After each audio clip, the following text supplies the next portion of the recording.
Good.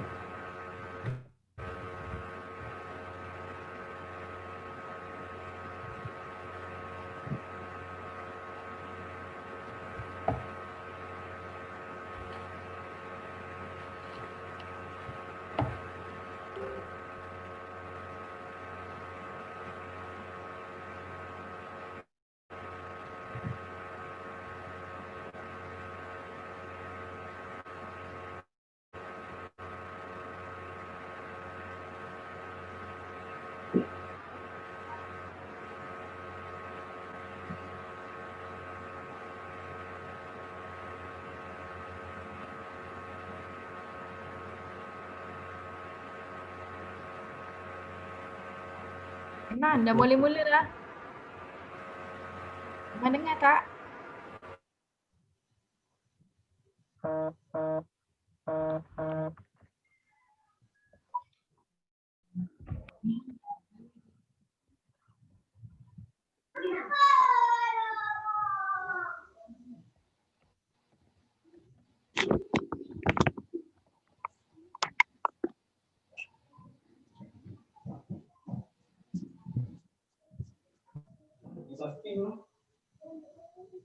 Dah buang lah, lama dah rosak.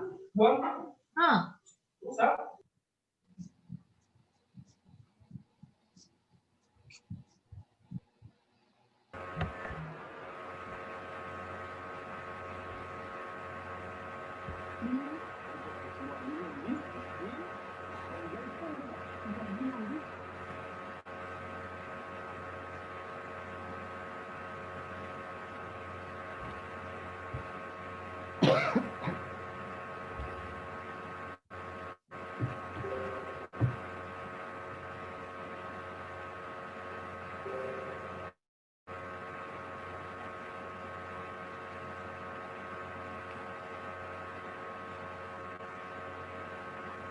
Iman dengar tak? Tak dengar lah suara Iman.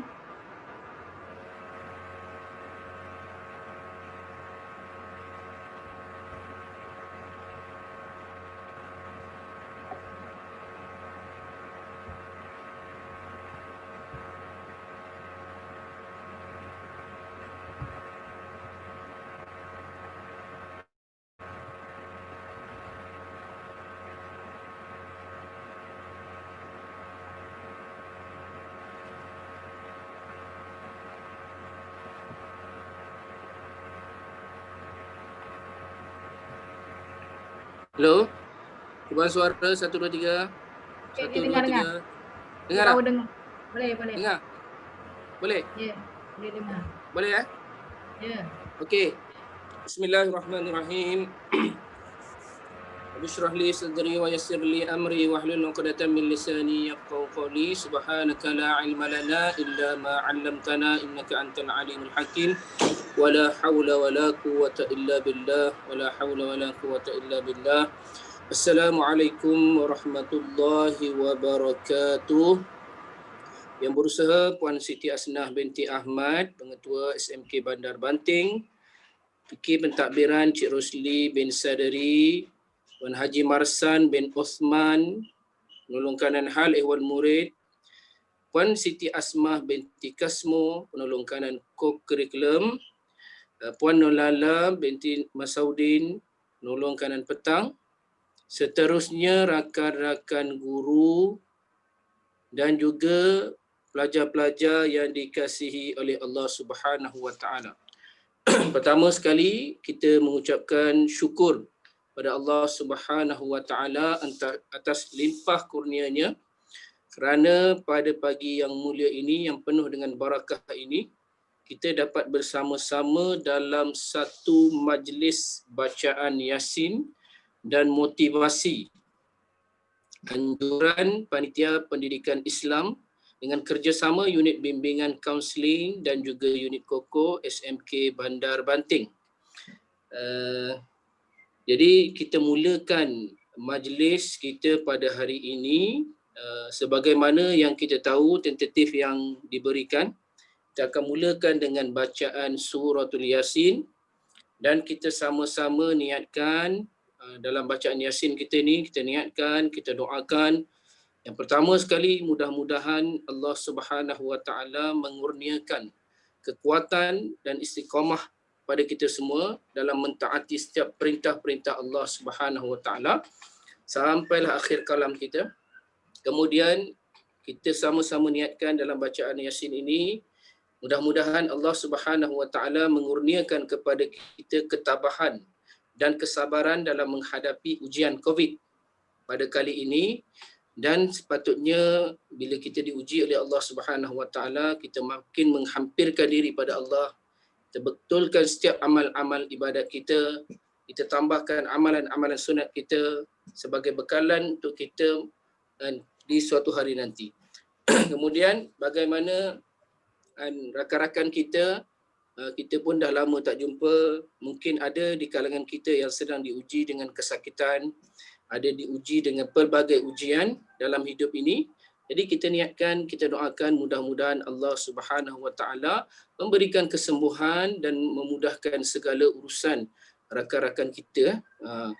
Dan tidak lupa juga buat pelajar-pelajar yang bakal menghadapi peperiksaan yang besar, kita doakan juga mudah-mudahan mereka diberi kesabaran, ketabahan untuk terus berjuang, buat yang terbaik dan semoga mereka mendapat satu benda yang terbaiklah untuk diri mereka sempena dengan peperiksaan yang bakal menjema nanti, insya-Allah.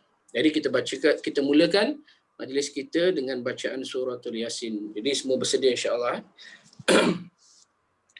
إلى حضرة سيدنا وحبيبنا وشفيعنا محمد صلى الله عليه وسلم وإلى أرواح آبائه وإخوانه من الأنبياء والمرسلين صلوات الله وسلامه عليه وعليهم أجمعين وعلى آل كله وصحبه والقرابة والتابعين والتابعين بإحسان إلى يوم الدين وإلى أرواح والدينا ومعلمينا وذوي الحقوق علينا أجمعين. الفاتحة.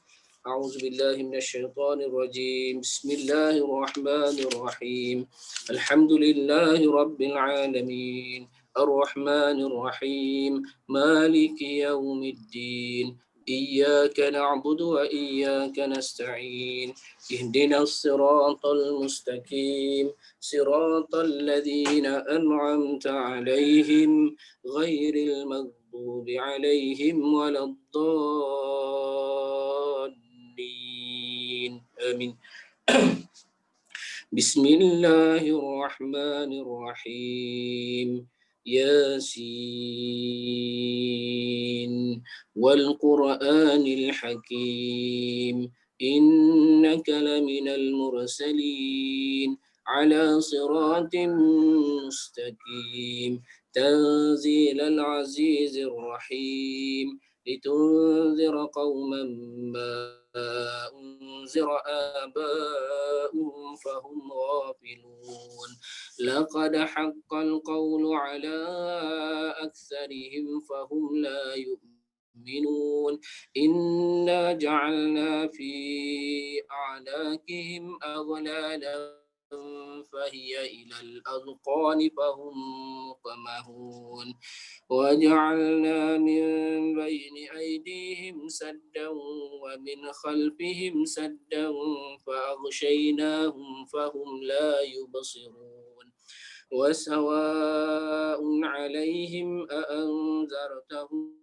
أم لم تنذرهم لا يؤمنون إنما تنذر من اتبع الذكر وخشي الرحمن بالغيب فبشره بمغفرة وأجر كريم إنا نحن نحيي الموتى ونكتب ما قدموا وآثارهم وكل شيء أحصيناه في إمام مبين واضرب لهم مثلا أصحاب القرية إذ جاءها المرسلون إذ أرسلنا إليهم اثنين فكذبوهما فعززنا بثالث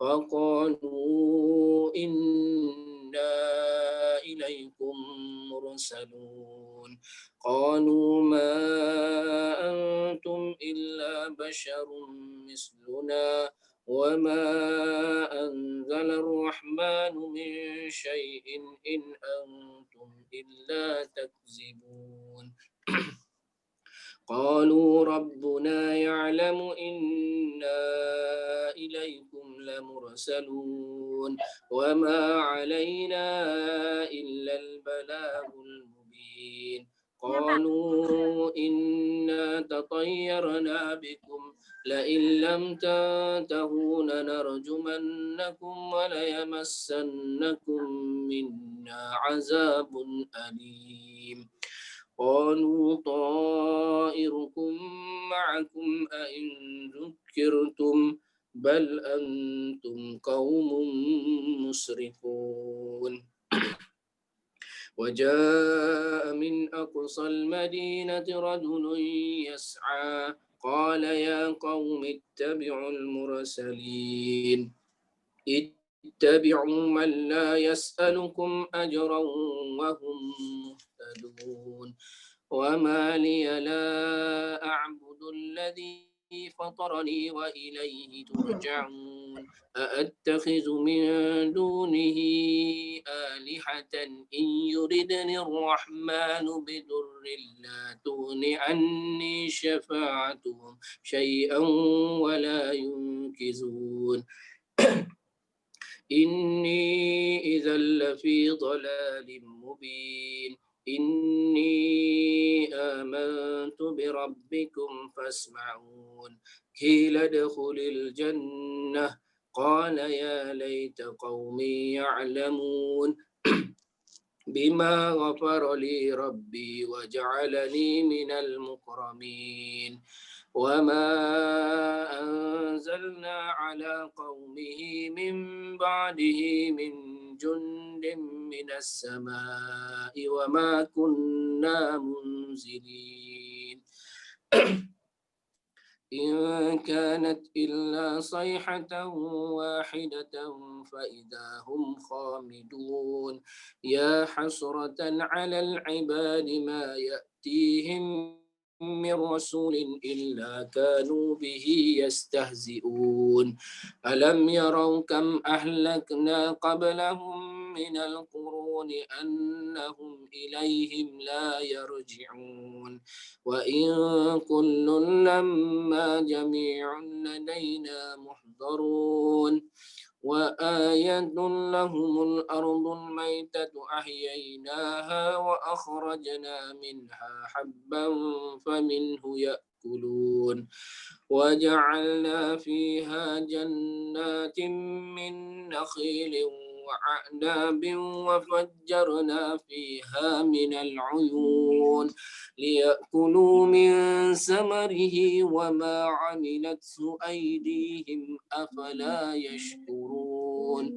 سبحان الذي خلق الأزواج كلها مما تنبت الأرض ومن أنفسهم ومما لا يعلمون وآية لهم الليل نسلخ منه النهار فإذا هم مظلمون والشمس تجري لمستقر لها ذلك تقدير العزيز العليم والقمر قدرناه منازل حتى عاد كالعرجون القديم لا الشمس ينبغي لها أن تدرك القمر ولا الليل سابق النهار وكل في فلك يسبحون وآية لهم أنا حملنا ذريتهم في الفلك المشحون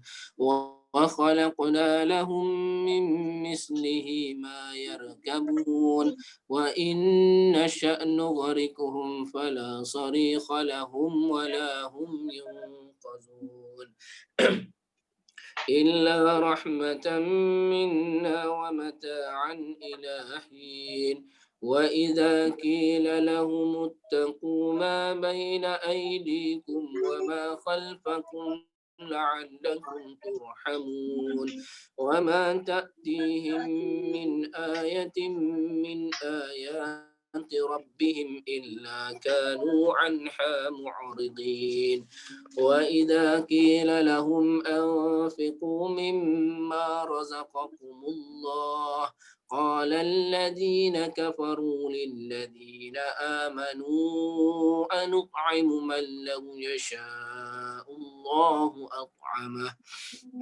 إن أنتم إلا في ضلال مبين ويقولون متى هذا الوعد إن كنتم صادقين ما ينظرون إلا صيحة واحدة تأخذهم وهم يخصمون فلا يستطيعون توصية ولا إلى أهلهم يرجعون ونفخ في الصور فإذا هم من الأجداث إلى ربهم ينسلون قالوا يا ويلنا ما بعثنا من مرقدنا هذا ما وعد الرحمن وصدق المرسلون إن كانت إلا صيحة واحدة فإذا هم جميع لدينا محضرون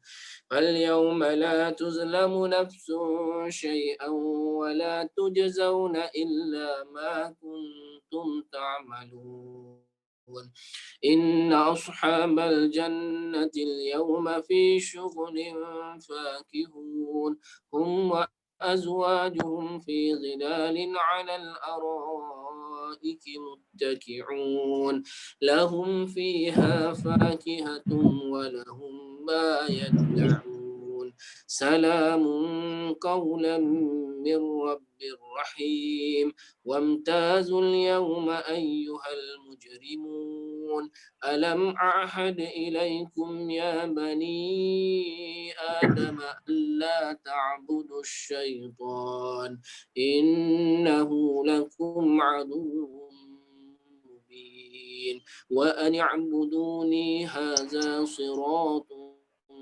مستقيم ولقد أضل منكم جبلا كثيرا أفلم تكونوا تعقلون هذه جهنم التي كنتم توعدون اصلوها اليوم بما كنتم تكفرون اليوم نختم على أفواههم وتكلمنا أيديهم وتشهد أرجلهم بما كانوا يكسبون ولو نشاء لطمسنا على أعينهم فاستبقوا الصراط فأنى يبصرون ولو نشاء لمسخناهم على مكانتهم فما استطاعوا مضيا ولا يرجعون ومن نعمره ننكس في الخلق أفلا يعقلون وما علمناه الشعر وما ينبغي له إن هو إلا ذكر وقرآن مبين لينذر من كان حيا ويحق القول على الكافرين أولم يروا أنا خلقنا لهم مما عملت أيدينا أنعاما فهم لها مالكون وزللناها لهم فمنها ركوبهم ومنها يأكلون ولهم فيها منافع ومشارب أفلا يشكرون واتخذوا من دون الله آلهة لعلهم ينصرون لا يستطيعون نصرهم وهم لهم جند محضرون فلا يحزنك قولهم إنا نعلم ما يسرون وما يعلنون أولم يرى الإنسان أنا خلقناه من نطفة فإذا هو خصيم مبين وضرب لنا مثلا ونسي خلقه قال من يحيي العظام وهي رميم قل يحييها الذي أنشأها أول مرة وهو بكل خلق عليم الذي جعل لكم من الشجر الأخضر نارا فإذا أنتم منه توقدون أوليس الذي خلق السماوات والأرض بقادر على أن يخلق مثلهم بلى وهو الخلاق العليم إنما أمره إذا أراد شيئا أن يقول له كن فيكون فسبحان الذي بيده ملكوت كل شيء وإليه ترجعون صدق الله العظيم الفاتحة أعوذ بالله من الشيطان الرجيم بسم الله الرحمن الرحيم الحمد لله رب العالمين الرحمن الرحيم مالك يوم الدين إياك نعبد وإياك نستعين اهدنا الصراط المستقيم صراط الذين أنعمت عليهم غير المغضوب عليهم ولا الضالين آمين بسم الله الرحمن الرحيم الحمد لله رب العالمين حمدا يوافي نعمه ويكافئ مزيده يا ربنا لك الحمد كما ينبغي لجلال وجهك وعظيم سلطانك اللهم صل وسلم على سيدنا محمد وعلى آله وصحبه أجمعين اللهم بحق ياسين والقرآن الحكيم وبمن اخترته بالرسالة والنبوة والولاية والهداية إلى صراطك المستقيم وبجميع ما جاء به منك جبريل تنزيل العزيز الرحيم وبخواص الحروف والأسماء التامات وبما أزهرت في الوجود لكل موجود من الآيات البينات وبخفي لطفك المفرج عن كل محموم المخلص لكل مديون يا مجري البهار والعيون يا من خزائنه بين الكف والنون وعلم بما قبل أن يكون ونسألك اللهم أن تسألك بنا جادتك رضاك وأن تجعلنا أهلا ومحلا لسعادتك وغناك وأن تيسر لنا جميع المرادة والمطالب وأن تجعل رضاك أن خير مصاحب لنا ورفيق وأن تتهفنا بالجلالة والمحبة وأن تمن علينا بسرعة الإجابة استجب اللهم دعاءنا استجب اللهم دعاءنا استجب اللهم دعاءنا وحقق فيك رجاءنا وأدخلنا في هرز لطفك المسؤول بسرك قولك إنما أمره إذا أراد شيئا أن يقول له كن فيكون فسبحان الذي بيده ملكوت كل شيء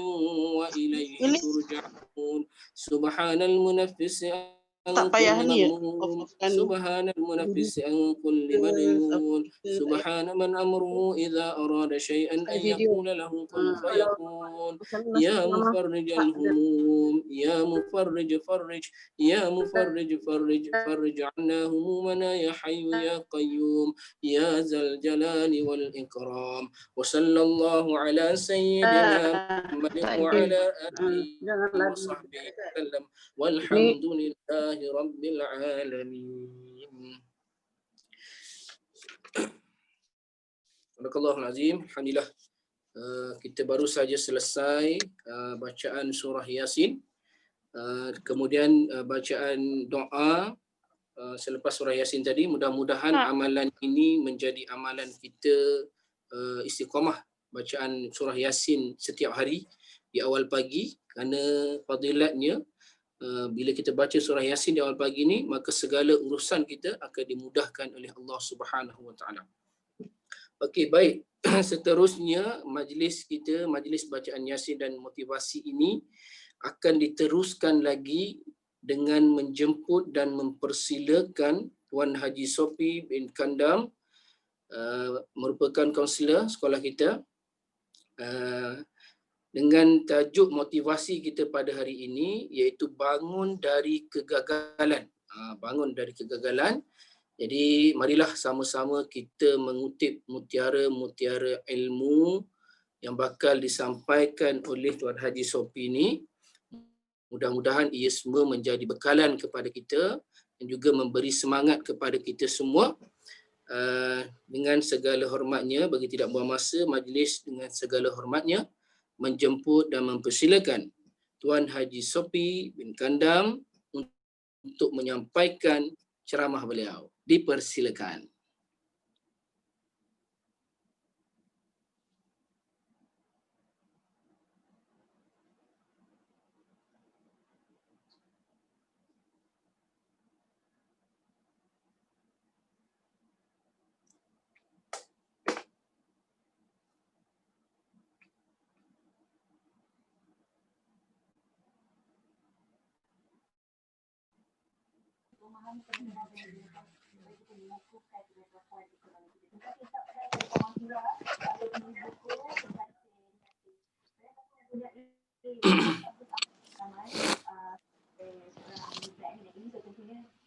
Cikgu Sophie, tu unmute mic, tak dengar. Cikgu Sophie, mic sila unmute. Suara cikgu tak dengar. Maaf ya. Okey, terima kasih. Saya ulang semula. Terima kasih Cikgu Aiman. Alhamdulillahirabbil alamin. Wassalatu wassalamu ala asrafil anbiya'i wal mursalin wa ala alihi wa sahbihi ajmain. Rabbi shrah li sadri wa yassir li amri wahlul 'uqdatam min lisani yafqahul qawli. Ya, seperti mana yang Cikgu Aiman surkan pada kita sebentar tadi, ya, untuk kita jadikan amalan membaca Yasin ni adalah amalan kita setiap hari, bukan sekadar hari Jumaat. Kerana kelebihan dia, kehebatan dia memang tidak dapat kita nafikan. Memang terlalu banyak, ya, kelebihan yang kita dapat kalau kita amalkan, ya, amalan yang baik seperti membaca Yasin, ataupun kita solat hajat, solat tahajud, solat duha, ya, kita akan dapat, ya. Kalau cikgu selalu amalkan hari-hari, insya-Allah saya yakin cikgu akan dapat apa yang saya maksudkan. Okey, yang berusaha Puan Pengetua Puan Siti Asnah binti Ahmad, ya, yang berusaha Encik Rosli bin Sadri PK Pentadbiran, yang berusaha Tuan Haji Marsan bin Osman penolong kanan HEM, yang berusaha Puan Siti Asmah binti Kasmo penolong kanan co-curriculum, yang berusaha Puan Nurlala binti Mausudin PK Petang, ya, penolong kanan ketua bidang, guru-guru serta pelajar-pelajar. Ya, saya tak lupakan juga terima kasih saya ucapkan kepada Panitia Pendidikan Islam, ya, co-curriculum serta unit bimbingan kaunseling kerana memberi ruang untuk sekali lagi saya kudara bersama-sama dengan guru-guru dan pada kali ini bersama dengan pelajar. Tajuk pada pagi ini yang ingin saya berkongsi, ya. Kalau minggu yang sudah saya membawakan satu tajuk kekurangan boleh menjadi kesempurnaan. Tapi pada pagi ini saya membawakan tajuk bangun dari kegagalan. Pada saya, bangun dari kegagalan ini semua orang pernah alami. Jadi pada pagi ini saya rasa, ya, saya patut berkongsi dengan tajuk sebegini, bangun dari kegagalan, naratif terapi untuk tingkatkan percaya diri. Kerana masalah ini, ya, perkara kegagalan ini bukan sahaja terjadi di kalangan pelajar, tetapi berlaku juga di kalangan guru-guru dan siapa pun. Sebab saya rasa penting kita ada satu kemahiran naratif terapi ini untuk kita sama-sama, ya, mungkin dalam keluarga kita, ya, mungkin dalam keluarga kita yang menghadapi, ya, berhadapan dengan situasi-situasi ini. Sebab sebelum saya teruskan, saya ingin bercerita, ya, kisah di kalangan kawan-kawan kita, maksud saya guru, ya. yang si ayah pun guru, si ibu pun guru, dua-dua guru-guru hebat. Tapi anaknya, ya, dia datang jumpa guru bimbingan, jumpa kaunselor di sekolah, dia datang. Datang kali pertama, dia tak cerita, dia duduk saja, dia renung muka saya. Dia tengok muka saya.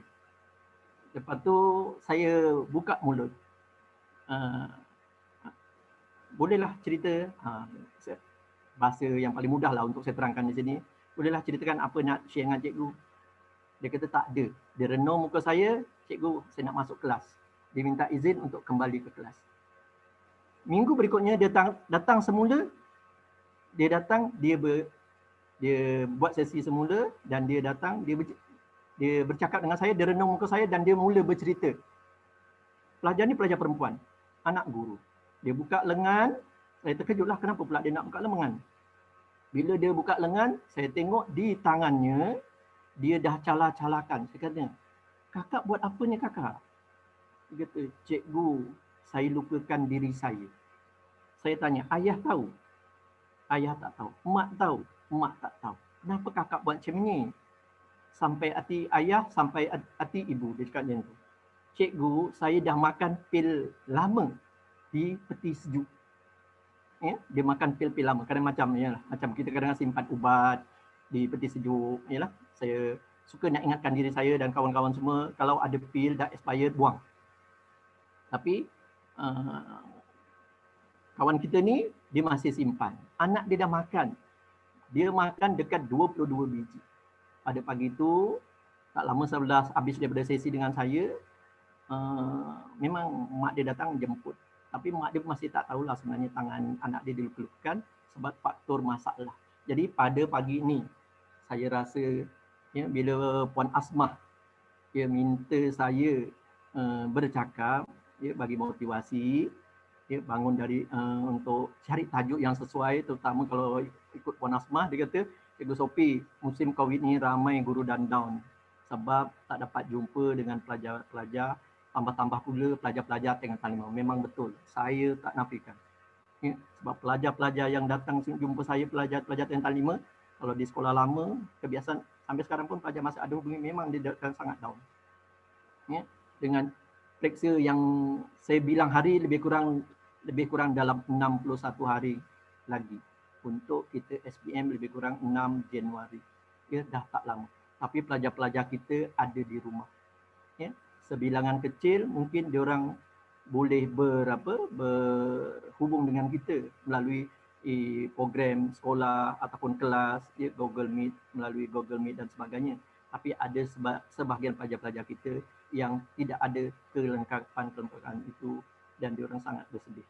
Jadi pada pagi ini saya nak kita sama-sama belajar satu kemahiran baru. Dia mudah tapi kita boleh apply pada anak-anak kita, mungkin pelajar-pelajar kita. Semalam pun ada seorang guru bercerita dengan saya masalah anak murid dia dalam yang meluahkan. Saya betul pada saya patut bantu, ya, patut bantu, jangan biarkan, ya. Okey, jadi untuk itu, ya, saya, ya, jadi saya teruskanlah pada tajuk slide saya untuk pada pagi ini. Jadi ya, guru-guru dan pelajar-pelajar,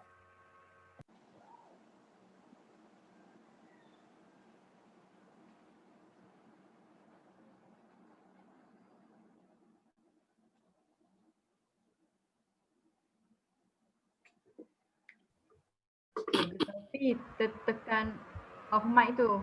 saya dah betulkan mic balik. Ghostan semula, Fi. Slide yang kedua, Fi. Okey, ni Fi. Okey, fenomena gagal dalam hidup. Okey, rata-rata, ya, ini apa yang saya buat ni, ya, berdasarkan pengalaman. Berdasarkan pengalaman yang atas lagi, Fi, yang atas tadi, Fi. Okey, ni Fi. Okey, fenomena gagal dalam hidup. Okey, ini berdasarkan pengalaman kita orang lah. Ya, yang pelajar-pelajar, setengah-setengah pelajar, ya, terutama kelas belakang, ya. Bila kadang-kadang berjumpa dengan guru-guru bimbingan, selalu dia akan sedih sebab selalu dia di label tak pandai. Memang pelajar-pelajar ni selalu cakap, cikgu, memanglah kita orang ni tak pandai dulu. tapi kita orang pun nak belajar. Kita orang nak dapat sijil. Ya, kita orang nak dapat sijil, kita orang nak lulus bahasa Melayu, kita orang nak lulus sejarah, kita orang nak belajar juga cikgu. Tapi macam itulah, ya. Pelajar-pelajar kita ya memang kadang sedih sebab ya macam ramai pun guru-guru seperti saya juga, anak-anak dah besar kan. Jadi kita orang dah lalui kar-kar yang sedemikian. Memang anak-anak bila balik ke rumah kadang-kadang cikgu buat macam ni, cikgu buat macam ni. Jadi saya rasa tak mustahil anak-anak didik kita pun bila balik dia cerita dekat mak ayah mereka. Ya. Ya. Dia orang nak pandai, dia orang nak berjaya. Tapi apakah daya kadang-kadang kita bila masuk kelas kita maaf cakap cikgu ya, kadang-kadang kita tak menaikkan tanggungjawab kita yang sepatutnya. Kemudian ada setengah-setengah budak pula ya, dia rasa dah gagal dah dalam hidup dia sebab dia berusaha, dia belajar tapi dia tak dapat kelas yang dia harapkan. Ya, akhirnya dia rasa terpinggir. Itu sebab kadang-kadang beberapa hari dia tak datang, banyak hari dia tak datang. Ya, gitu juga ada kes ya yang kawan kelas bully dia pun. Ya, asyik ejek-ejek nama ayah dia, ejek-ejek bentuk fizikal dia dan macam-macam lagi cikgu. Ya. Kemudian ada juga yang pelajar-pelajar yang tidak lulus dalam periksa, ya, dia akan jadi down lah. Ya, rasa hidup ni dah tak sempurna dah. Jadi macam ni. Jadi naratif terapi ni sedikit sebanyak insya-Allah saya akan bantu guru macam mana kita boleh bantu sedikit-sedikit ya, kita share-share lah, berkongsi-kongsi. Okey. Di samping tu ya, di kalangan di musim Covid macam ni ya, banyak juga di kalangan pelajar-pelajar kita yang mengalami masalah dalam keluarga. Ya, mungkin ayah mereka kena berhenti kerja, ayah tak bekerja, ayah duduk rumah, ayah tak ada duit. Jadi mak dengan ayah asyik bergaduh. Bila bergaduh, anak-anak ni terasa hati. Ya, ada pelajar yang datang, cikgu, saya rasa macam malas balik rumah. Kenapa? Bila balik mak dengan ayah asyik dengan bergaduh je. Pasal duit. Jadi itulah itu yang semalam saya ada berbual dengan Aiman ya, pasal perlulah kita ziarah-ziarah lah untuk mana yang kita boleh mampu untuk bantu sumbang. Itu juga dengan Faizal semalam pun ada bersembang pasal ya, orang tidak kurang upaya yang perlu dibantu di kampung saya bersama Faizal. Okey, seterusnya ni tadi cerita pasal pelajar. Ya, sekarang pasal guru-guru lah. Ya, memang ramai di antara kawan-kawan yang selalu mengeluh. Ya, dia dah buat usaha macam-macam, tapi anak murid tidak mencapai target dalam periksa. Macam-macam dah buat. Ya, jadi mereka guru-guru yang komited macam ni rasa down, dia rasa macam gagal. Ya. Murid tidak menghiraukan arahan guru, dah cakap banyak, murid masih tak boleh, terutamanya guru-guru baru berpindah, ya, baru posting. Ya, dia akan rasa lain macam lah perkara ni. Okay. Ada juga setengah-setengahnya ya, guru ya, kita tak nafikan. Ada juga yang berjumpa dengan saya mengenai kisah bercerai, ya, pasal sakit, anak sakit. Ya. Macam ada setengah anak, ada satu guru ni dia bercerita yang anak dia ya, thalassemia, ya, autism, ya, selalu ambil cuti. Jadi kalau kita suami isteri guru sama-samalah saling faham memahami, saling berkongsi ya, macam lagu SM Salim kan ya, kita berkongsi ya, mana dulu makan seorang, sekarang makan dulu dia makan seorang, sekarang kongsi berdua. Jadi kalau anak sakit pun berkongsi maksudnya bila hantar ke hospital kita sama-sama lah bergilir lah hantar, sebab adalah keluarga kawan-kawan kita ni ya, yang hantar sampai ke Kuala Lumpur. Jadi isteri hantar, suami masih di rumah pergi sekolah macam biasa. Yang isteri ulang alik ke Kuala Lumpur nak hantar anak sakit macam-macam ya, macam-macam sakit. Jadi bila macam ni, bila terjadi macam ni, jadi guru-guru kadang-kadang bila datang sekolah ya, itu yang kadang-kadang kita rasa macam tertekan. Itu dah yang timbulnya fenomena gagal ya, dan masalah ekonomi lah ya, ada sebahagiannya. Okey, di dalam Al-Quran ya, di dalam Al-Quran dalam surah Al-Imran ayat ke-14 ya, yang berbunyi Bismillahirrahmanirrahim. Zuyyina lin-nasi hubbus shahawati minan nisa'i wal banina wal qanatiril muqantarati minal zahabi wal fiddati wal khailis musawwamati wal an'ami wal harsi zalika mataul hayatid dunya wallahu indahu husnul ma'ab, yang bermaksud dijadikan indah kepada manusia terhadap apa yang diinginkan, ya. Memang Allah dah jadikan, ya, keindahan untuk kita, apa yang kita inginkan, apa yang kita nak, ya. Kebiasaan kita ni nakkan berupa perempuan-perempuan, anak-anak, harta benda yang bertimbun dalam bentuk emas dan perak, kuda pilihan, haiwan ternakan dan sawah. Itulah kesenangan hidup di dunia. Di sisi Allah lah tempat kembali yang baik. Ya, itu dalam surah Al-Imran ayat 34, yang memang lumrah manusia, ya, memang lumrah kita sentiasa tak puas, ya, sentiasa tak puas. Jadi itulah timbulnya, ya, fenomena kegagalan dalam hidup. Kalau kita tengoklah, ya, tokoh-tokoh hebat, ya, kita tengok tokoh-tokoh hebat yang berjaya dalam hidup dia sekarang, tapi sebelumnya memang dia orang menempuhi macam-macam kegagalan, ya. Kita tengok, ya, antaranya, ya, Alibaba, ya, mungkin semua guru-guru dan pelajar-pelajar, ya, maklum siapa dia Alibaba, ya, pengasas Alibaba.com, ya, Jack Ma.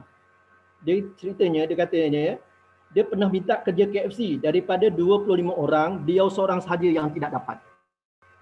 Ramai-ramai minta kerja, ada 25 orang minta kerja, semua dapat, dia seorang tak dapat. Sedih tak? Ya, gitu juga. Dia pernah minta jadi polis, daripada 5 orang, daripada 5, dia seorang je yang tak dapat. Jadi sedih hati. Gitu juga dia pernah minta jadi guru, 2 kali gagal nak jadi guru. Sampaikan mak dia kata, dah lah, tak payahlah nak minta. Ya, tak payah nak juga. Jadi 10 kali kena reject University Harvard, dia tak puas hati juga. Dia minta juga, macam tu ya. Kehebatan orang-orang yang berjaya. Ya, walaupun gagal, ya, tapi berusaha untuk berjaya. Jadi itulah kehebatan, ya. Selain daripada tu, kalau kita tengok orang-orang yang hebat lain, ya, Albert Einstein, ya, semua maklum kan, Abraham Lincoln, banyak kali kegagalan. Begitu juga dengan Bill Gates, ya. Dia pernah di reject. Kalau Bill Gates, siapa sangka dia sebelumnya pernah dibuang daripada Harvard dan bekerja sebagai office boy. Itu Bill Gates. Jadi kita tengok kehebatan orang-orang dahulu, ya. Bukan orang dulu, kalau Bill Gates orang sekarang lah, tapi begitu hebat, pernah, ya.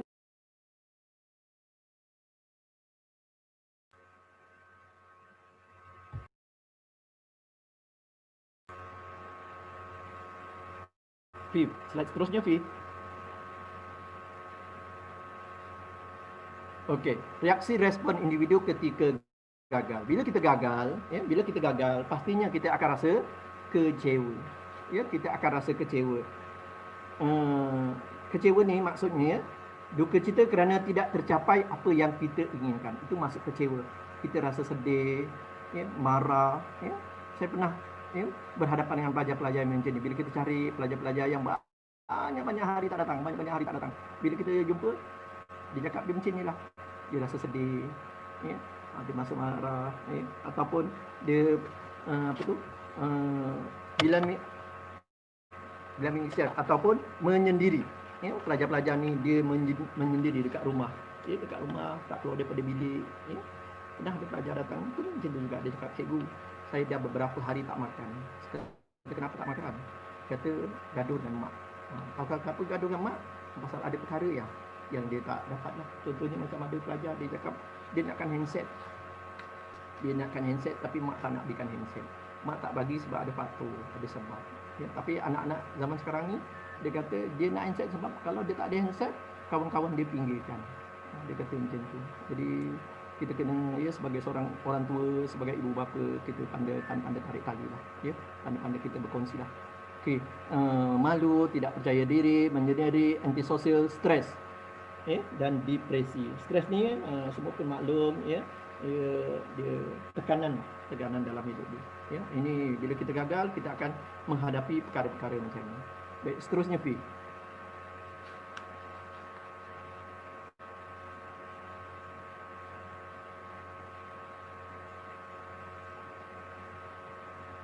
Okey, kenapa individu merasa ada masalah ketika gagal? Sebab ini expectation lah, ya, persepsi diri yang salah tentang kejayaan dan kegagalan, ya. persepsi yang salah tentang kejayaan yang kegagalan. Sebenarnya kita tak gagal, ya. Macam ada seorang pelajar saya, dia dalam pelajaran dia memang tak berjaya, tapi di dalam bidang peternakan, ya, dia boleh berternak sekarang sampai lebih daripada 100 ekor lembu. Ya, saya pun kagum tengok dia. Ya, pelajaran dia tak okey, tapi dia boleh. Sebenarnya kita mengukur kejayaan bukan daripada pelajaran sana. Sebenarnya berjaya dalam perkara lain pun boleh kita ukur untuk kejayaan. Ekspektasi diri sendiri yang tak bermakna dan tak bertujuan, terpengaruh persepsi orang tua, guru-guru, macam kita lah persepsi itu. Masyarakat atau budaya. Ya, masyarakat tentang kejayaan atau kegagalan, ekspektasi terlalu tinggi dari ibu bapa, guru dan masyarakat. Ya. Okey, kejayaan dalam Al-Quran. Mengikut Al-Quran, ya, maksud itu saya ambil maksud dia, tapi ayat yang sebenarnya daripada surah Al-Mu'minun ayat 23 yang berbunyi Bismillahirrahmanirrahim. Qad aflahal mu'minun allazina hum fi solatihim khashi'un wallazina hum 'anil lagwi mu'ridun wallazina hum lizzakati fa'ilun wallazina hum li furujihim hafizun, yang bermaksud sesungguhnya beruntung orang-orang beriman, iaitu orang yang khusyuk dalam solatnya dan orang yang menjauhkan diri daripada perbuatan dan perkataan yang tidak berguna, dan orang yang menunaikan zakat dan orang yang memelihara kemaluannya. Ya, apa yang saya tulis itu adalah kesimpulannya, iaitu orang yang berjaya iaitu orang yang solat khusyuk, hidup produktif, suka bersedekah, menjaga kehormatan, menjaga amanah. Ya, begitulah, ya, kejayaan menurut Al-Quran. Okey, sekarang kita tengok.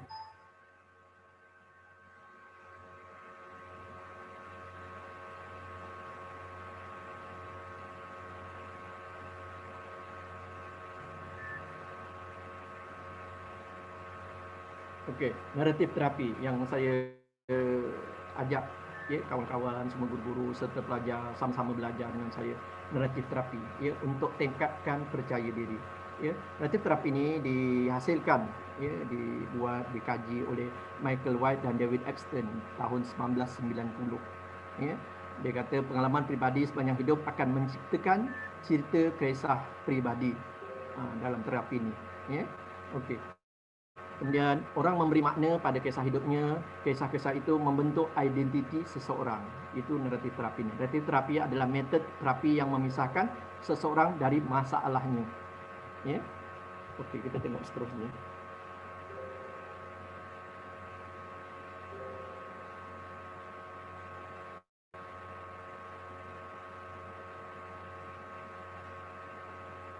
Okey, konsep prinsip naratif terapi ni, the problem is the problem, the person is not problem. Ya. Apa maksud dia? Sebuah realiti sosial, cara kita berinteraksi dengan orang lain dipengaruhi oleh cara kita memahami realiti. Realiti dipengaruhi oleh budaya. Kejadian yang sama kadang-kadang memiliki interpretasi berbeza antara satu sama orang. Kita sama-sama pandang tapi pemahaman masing-masing, maksudnya. Memahami kisah cerita hidup membantu kita mengatur ulang realiti dan memahami pengalaman kejadian dengan lebih baik. Tidak ada realiti objektif, kebenaran universal. Kebenaran bagi kita mungkin tidak sama dengan orang lain. Itu dia. Kebenaran bagi kita dah betul dah. Tapi pada orang lain mungkin lain. Jadi itu maksudlah naratif terapi. Okey. Seterusnya kita tengok slide seterusnya. Ini konsep dia. Okey. Ada 5 teknik umum naratif terapi. Yang pertama, maksud cerita. Ya, kita menggunakan teknik maksud cerita. Yang kedua, teknik masalah luaran. Yang ketiga, teknik mencari punca masalah. Yang keempat, teknik membetulkan jalan cerita. Yang kelima, terima seadanya. Itu teknik-teknik, 5 teknik yang saya ingin sampaikan pada sahabat-sahabat, pada kawan-kawan, pada guru-guru, ya, pada pelajar-pelajar yang kita bantulah kawan-kawan kita. Kadang-kadang bila orang dalam keadaan kegagalan, tekanan, kadang-kadang dia tak dapat berfikir, dia tak dapat fikir yang waras. Jadi kita bantulah, ya. Jangan biarkan dia jadi dah teruk seperti yang saya cerita pada awal-awal tadi, ya, anak kawan kita yang sebegitu rupa, ya. Saya doakan dia dah boleh sembuh lah, ya. Yang pertama maksud kita menyampaikan kisah tentang pengalaman hidupnya. Menyampaikan kisah tentang pengalaman hidup. Teknik ini membantu menemukan makna dan manfaat dari pengalaman. Mana kalau kita nak bantu dia, kita share lah, kita dapatkan maklumat dia berkongsi ya, terutamanya ya, kalau guru-guru perempuan kan dengan anak-anak mungkin anak-anak didik perempuan kadang-kadang ialah macam saya baru di situ, mungkin Asmayani ataupun Mariani ya, atau Nur Aini kadang-kadang tak sempat ya, cikgu masuk dalam kelas, kadang ada pelajar-pelajar yang datang dekat dia bercerita, kita cuba memahami sedikit-sedikit mana yang kita mampu, tapi pentinglah cikgu ya, kerahsiaan ya, kalau tu kerahsiaan, jangan bila dengar cerita, dapat cerita, lepas tu hebah-hebahkan sipolan ya. Jadi akan jadi bertambah haru nanti ya. Mengenal makna lain atau alternatif pentafsiran lain, sebab mungkin pelajar-pelajar ataupun mereka yang sedang mengalami masalah tafsiran dia memahami cerita tu lain ya, tapi kita terangkan maksud cerita, tu maksud dia, maksud daripada cerita yang sebaik-baiknya ya. Mungkin dia akan jadi berfikir semula tentang tu teknik yang pertama. Okey. Kemudian teknik lain, teknik yang kedua, masalah luaran, memandang masalah dan perilakunya sebagai eksternal, bukan bahagian diri ya, bukan bahagian diri, bukan bahagian diri yang tidak dapat diubah, memisahkan dirinya dari masalah perilaku buruknya. Teknik ini memerlukan ada perubahan identiti diri positif dan kepercayaan ya. Maksudnya kita memandang masalah dan perilakunya sebagai eksternal, bukan bagai diri yang tidak dapat diubah. Maksudnya semua benda tu boleh diubah ya, bukan benda tu dah fit ya, bukan benda tu tak boleh diubah, benda tu boleh diubah ya, memisahkan dirinya dari masalah perilaku buruknya. Jadi boleh, masalah buruknya boleh diubah. Contohnya macam saya cerita tadi yang pelajar yang salahkan tangan ya, dia kelak-kelak tangan dia, sebabnya dia keinginan dia untuk berkawan dengan berlainan jenis. Tapi ini malah kita tentu sebagai ibu dan bapa tak benarkan ya. Tapi kalau nak tak benarkan, kita nak bagi tahu tak boleh, janganlah terlalu keras sangat. Sebab kadang-kadang bila terlalu keras, anak-anak ni dia pantang, seolah-olah macam dicabar, dia akan bertindak melawan. Jadi dia akan buat macam itulah. Sekarang apa yang cikgu tengok ni tu adalah jalan cerita. Kalau ada perkara yang berlaku kan, masalah tu cuba lakarkan ya, daripada mula ya, dari start, maksudnya daripada dia lahir, pengalaman-pengalaman dia, kalau pengalaman manis ke ataupun pengalaman pahit ya, kalau kita nak sama-sama share dengan pelajar-pelajar, dia akan turunkan, lepas tu kita tengok ya, kita bincang dengan dia, kita berkongsi dengan dia jalan-jalan cerita melalui kita buat peta yang seberbini sampailah sekarang. Itu je itulah. Itu yang cikgu sedang tengok. Ya, itu yang guna teknik naratif terapi ni. Ya, teknik ni mensyorkan kita macam tu. Kita turunkan, kita lukiskan, kita jelmakan untuk kita sama-sama berkongsi dengan anak-anak didik kita, mungkin dengan anak kita sendiri. Ya. Tapi kadang-kadang kebiasaan lah, ya, pengalaman saya lah. Ya, saya pernah ada anak yang dah besar. Anak-anak saya pun kadang-kadang dia ada masalah, dia memang tak share dengan kita, ya, dengan kita sendiri.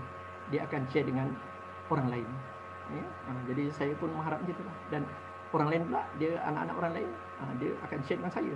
Itu macam itulah. Jadi kita ahli masyarakat ya, yang harmoni, sama-sama lah saling membantu supaya perkara-perkara yang tidak diingini. Ya. Pernah berlaku kan tahun lepas ada cerita kan, di SMK Banting, dia seorang pelajar India. Ya, dia mengakhirkan diri dia. Ya, ada dengar kan? Okey. Seterusnya yang ketiga, mencari punca masalah. Ya, teknik yang ketiga, teknik umum naratif terapi ni, yang ketiga membantu mengidentifikasi masalah lebih spesifik. Apa masalah yang betul-betul mengganggu, mengurangi. Teknik ni bantu menemu akar masalah. Jadi kita tu, ya, kalau tengok tu kucing, bila dia tu tengok jadi singa. Jadi punca, asal cerita dia ataupun mulanya. Macam itulah, mencari punca masalah. Okey. Seterusnya yang keempat, membetulkan jalan cerita, ya, dengan kita betulkan balik ceritanya. Ya, mungkin tafsiran mereka yang sedang menghadapi kegagalan tu memang sebaliknya, tapi kita yang mendengar tu pemahaman kita macam ni, jadi kita terangkan. Mungkin dia akan renungkan balik, dia akan fikir balik sebenarnya macam mana. Jadi tak adalah gagal sangat, mungkin gagal sikit-sikit saja. Jadi kita mengurangkanlah tekanan pada diri dia. Ya, sebab saya pernah juga jumpa pelajar yang dia memendam masalah dia, masalah was-was, masalah tak yakin daripada sekolah rendah sampai tingkatan 5. Akhirnya masa dia tingkatan 5, dia nak SPM ni, dia rasa dia memang tak boleh buat. Sebab bila dia dengar cikgu cakap pasal ni, dia terasa diri dia jadi rasa down sangat, dia rasa down. Jadi masalah was-was rasa ramai orang menghadapi masalah tu.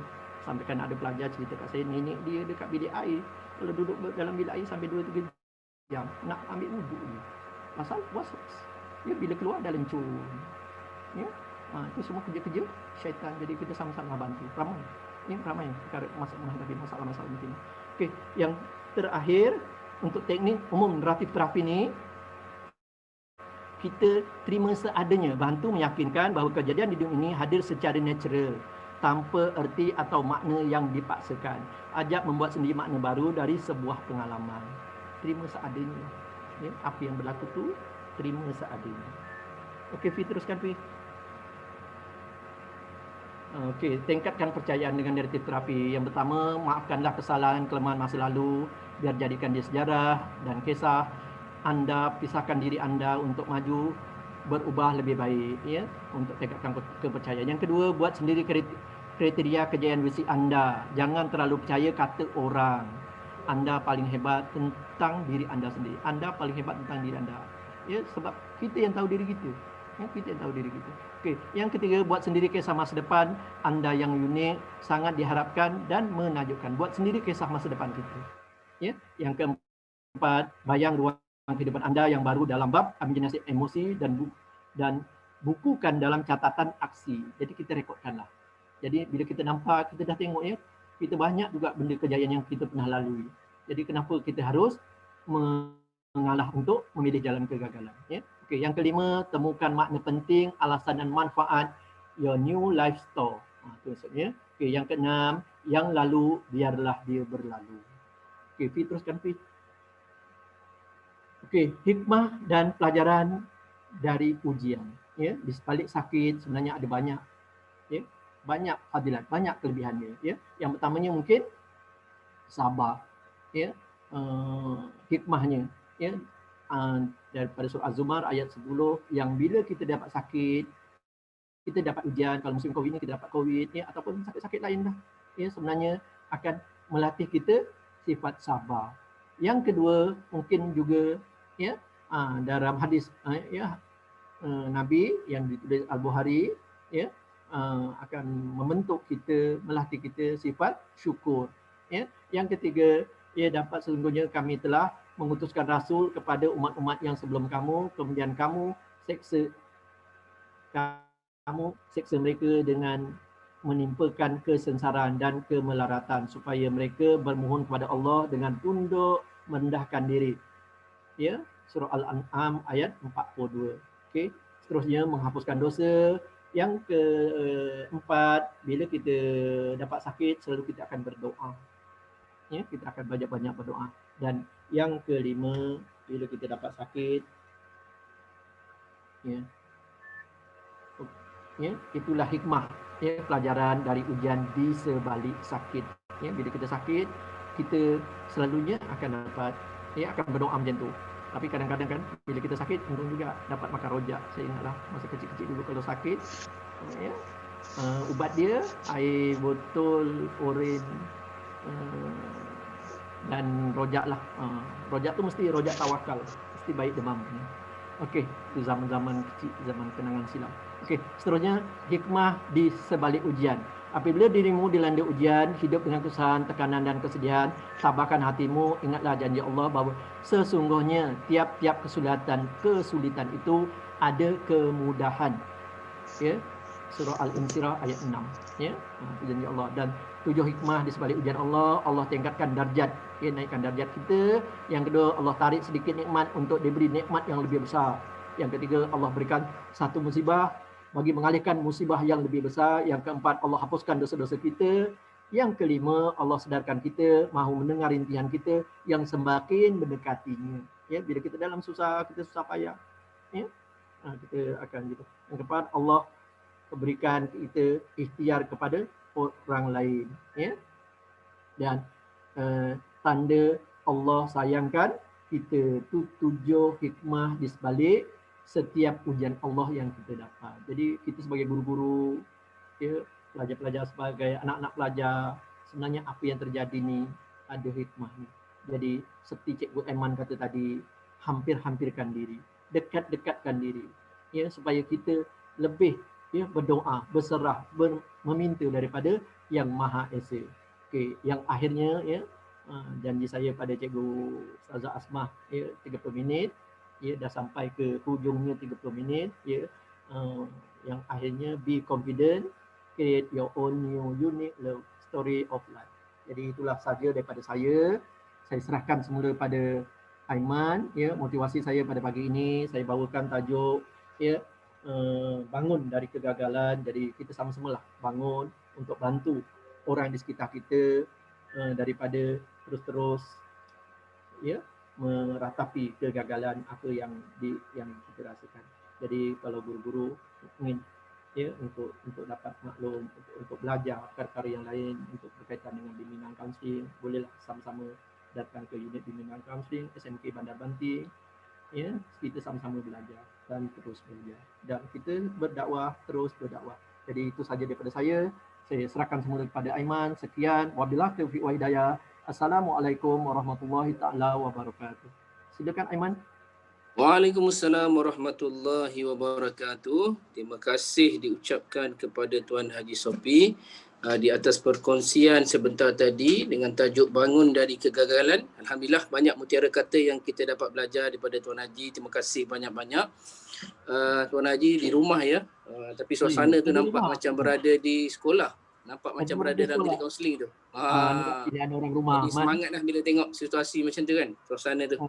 Jadi alhamdulillah kita, ya. Orang rumah pilih, dia kata bang, tunjuklah rumah kita bang. Kita teruskan lagi, ya. Kita sebelum kita berakhir majlis kita ni, kita jemputlah Puan Pengetua untuk menyampaikan sepatah dua kata sempena dengan majlis kita hari ini.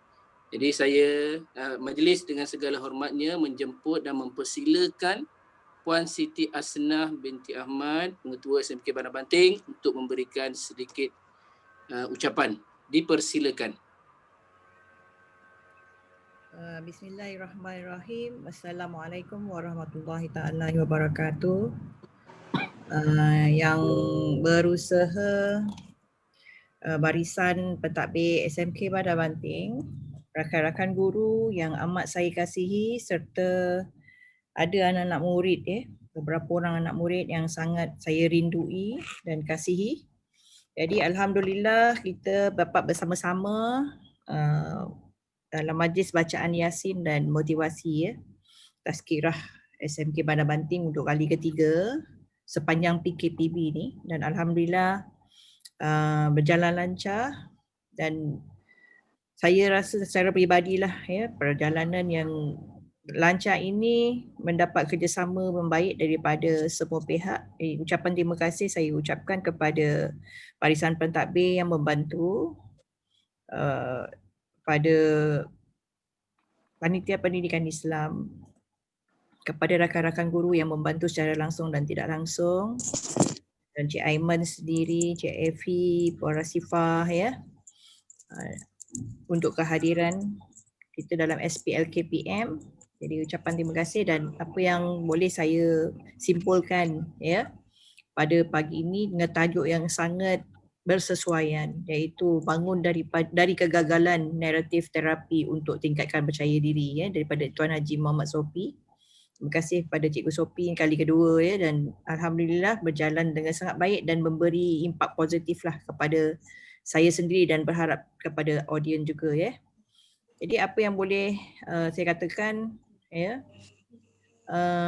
selepas ini kita, ataupun sebelum ini memang kita dah faham bahawa kita perlu lebih positif dengan kegagalan dan kekurangan yang ada dalam diri kita.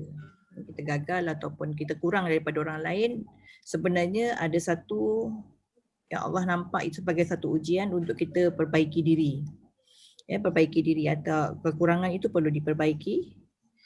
Jangan membandingkan pencapaian orang dengan apa-apa yang kita mampu capai atau belum capai.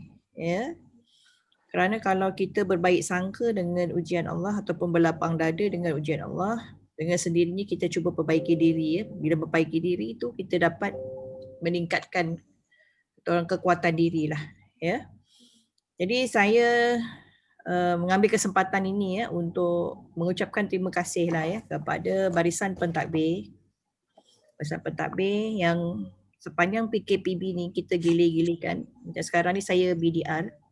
Jadi pentadbir mengambil alih tugas dengan sangat cemerlang. Laporannya pun sampai kepada saya setiap hari. Jadi saya berharap kerjasama ini diteruskan. Dan untuk makluman mulai minggu 42, minggu depan minggu ni 42,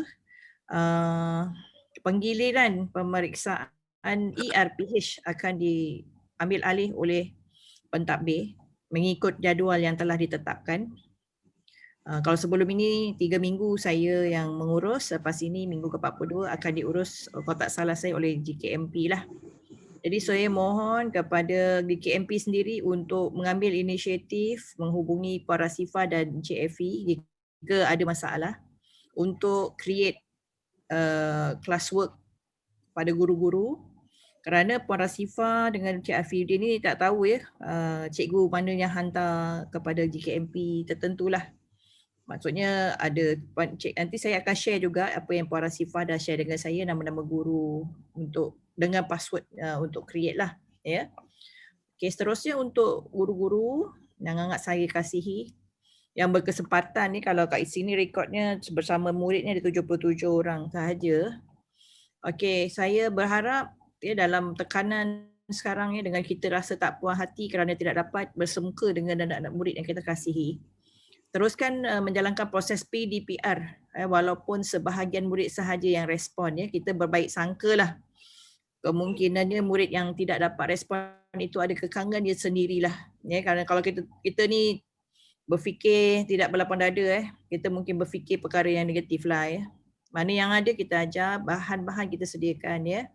Okey, saya juga memohon untuk disediakan minggu ERPH dan hantar kepada GKMP apa yang saya boleh simpulkan. Saya tengok, saya buat semakan. Ada 3 cara cikgu hantar ERPH kepada saya. Mungkin sekarang GKMP mungkin akan hadapi perkara yang sama. Sebahagian guru menghantar ERPH dalam kita punya kelas Google Classroom ataupun yang selalu kita gunakan lah. Ada tu yang belum mahir menggunakan, ada yang menghantar email peribadi saya terima. Ada juga yang hantar dalam bentuk Telegram. Tapi ada juga yang saya dapati tak ada dijumpai di mana-mana. Maksudnya saya boleh detect lah kalau ada cikgu tak hantar, saya fikir satulah mungkin cikgu dah buat tetapi tak terhantar, please hantar kat saya. Dan apa nasihat saya ialah jangan bertangguh dan tunggu saat akhir, kerana sedar tak sedar kita dah PKPB kita dah lebih daripada beberapa minggu dan perkara-perkara yang kita tangguh tu saya sendirilah nasihatkan diri saya, dia akan jadi satu beban kepada kita. Okey, buat secara konsisten atau sediakan secara konsisten, buat semakan. Maknanya setiap hari kita di rumah kerana kita terikat dengan BDR, kita bukan kosong-kosong kerana BDR itu kena ada laporan aktiviti harian. Saya sendiri dalam tempoh BDR ni saya setiap malam siap dan kalau tak catat saya lupa. Saya harap bukanlah begitu cikgu-cikgu lain mungkin ada catatan dia. Maksudnya kalau saya baru 3 hari, cikgu yang setakat ini mungkin yang tak datang ke sekolah yang memang BDR lagi banyak so kena mulakan kalau belum. Okey, saya juga nasihatkan untuk cikgu-cikgu bersedia untuk datang ke sekolah. Jika ada tugasan segera yang saya memang minta cikgu sediakan kecuali saya rasa ada rakan lain yang boleh bantu, kerana dalam tempoh PKPB ni masih kita kena sediakan laporan ke PPD, JPN dan KPM. Ya, kadang-kadang memang lagi susah lah kerana dia dalam bentuk maya ya. Jadi walaupun kita ni berurusan dalam online, saya berharap kita menyediakan data yang diminta oleh pihak yang terbabit itu dalam keadaan data yang lengkap, tepat dan betul. Bukan setakat okey kita dapat, kita isi, kita hantar ya, kerana setiap respon yang kita beri itu adalah gambaran sekolah secara keseluruhan. Ya, dia akan tengok balik data betul ataupun tidak. So kalau kita bersistem, kita buat secara kata orang sistematik, kita dapat hantar awal, kita dapat hantar data yang tepat dan kita dapat kata orang melepaskan tugasan dengan senang hatilah ya. Kalau tergesa-gesa memang susah hati kerana kita buat dalam keadaan kita tak bersedia ya. Untuk anak-anak murid yang ada, saya tengok check ada beberapa orang anak murid, kalau tak adalah, kalau belum left lah ya, tadi ada. Saya mendoakan ya semua anak murid yang ada di dalam program pada pagi ini diberi kekuatan untuk terus kuat dan gigih mengulang kaji pelajaran dalam norma baharu ya. PDPR ya. Teruskan rujuk guru jika tidak atau kurang memahami pelajaran yang kamu belajar, kamu kena faham ya cikgu-cikgu dalam situasi norma baharu juga ya. Macam mana pun cikgu paling seronok ialah bila dia dapat bersemuka dengan anak murid. Dapat tengok, dapat bergurau, dapat tegur. Kerana itu ada dunia kami sebagai guru. Tetapi bila dah norma baharu ni, terikat juga apa yang cikgu nak sampaikan. Tak sebagaimana selalulah. Sebenarnya bagi seorang guru, nikmat sebenar menjadi guru ialah kita dapat berhadapan dengan anak murid. Gelak ketawa murid itu sebahagian daripada kehidupan kami seorang guru. Kalau kami menegur tu memang betul-betul rasa sayang. Ya. Kerana kami juga dah melalui proses yang sama semasa kami menjadi anak murid. Ya, jadi kamu, saya yang hadir pada pagi ini saya berharap ambillah kesempatan, gunakan situasi seadanya. Selain daripada berbincang dengan guru, boleh juga berbincang dengan rakan. Untuk makluman kamu juga, unit bimbingan dan kaunseling ada talian hotline ya untuk unit bimbingan dan kaunseling. Dah disampaikan dalam kelas-kelas, ada program We Love We Care ya. Maksudnya selain daripada masalah pelajaran boleh dirujuk kepada guru-guru, boleh dirujuk dengan rakan-rakan jika kamu ada masalah ataupun perkara-perkara yang rasanya perlu kongsi dengan orang yang ada cara terbaik. Kerana untuk makluman kamu, kaunselor ni dia ada teknik ya, mendengar, teknik mengurus masalah ya. Jadi kamu boleh hubungi kaunselor dengan Isnin hingga Jumaat pukul 9 hingga 4 petang. Kalau dalam dia punya iklan tu ada QR code, dia boleh buat temu janji ya. Jadi saya berharap kita semua ya, semua rakan pentadbir, rakan-rakan guru dan anak murid sentiasa dalam rahmat dan kasih sayang Allah Subhanahu Wa Taala. Dan saya mengucapkan jutaan terima kasih dan penghargaan kepada semua yang menjadikan SMK Bandar Banting bagi saya ya, taman syurga untuk kita bekerja rezeki untuk anak murid menuntut ilmu ya. Sangat hebat sekolah ni dan saya ucap terima kasih juga untuk yang sekarang sedang progres ialah unit PSS yang semua guru ramai yang turun padang. Terima kasih juga kepada galeri, unit kaunseling dan semua unit PAJSK pun sedang on. Tahniah Puan Siti Asmah dan semua unit yang terlibat. Semoga kita semua diberi kekuatan untuk menjalankan tugas dalam keadaan norma baharu. Sekian daripada saya. Wabillahi taufiq wal hidayah. Wassalamualaikum warahmatullahi taala wabarakatuh. Terima kasih diucapkan kepada Puan Siti Asnah binti Ahmad di atas maklumat sebentar tadi dan ucapan sebentar tadi. Mudah-mudahan apa yang baik tu kita ambil, kita makan dalam kehidupan kita. Dengan berakhirnya ucapan daripada pengetua sebentar tadi, maka berakhirlah majlis kita pada pagi ini. Jadi ucapan terima kasih sekali lagi pada Panitia Pendidikan Islam dengan kerjasama Unit Bimbingan Kaunseling dan juga Unit Koko atas penganjuran majlis yang sangat baik ini, dan terima kasih juga kepada semua yang telah terlibat secara langsung ataupun tidak langsung. Mudah-mudahan apa yang kita lakukan ini mendapat hidayah, mendapat ganjaran daripada Allah Subhanahu Wa Taala dan kira sebagai amal jariah untuk kita semua, insya-Allah.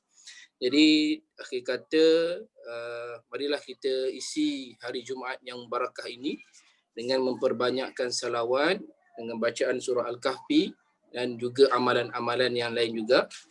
Mudah-mudahan Allah Subhanahu Wa Taala sebagaimana kita berkumpul pada hari ini, dan mudah-mudahan Allah kumpulkan kita semua di dalam syurga Allah Subhanahu Wa Taala nanti, amin, insya-Allah. Jadi akhir kata kita sudahi majlis kita dengan tasbih kifarah dan surah As. Subhanallah bihamdihi. Assalamualaikum warahmatullahi wabarakatuh.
Terima kasih Cikgu Aiman.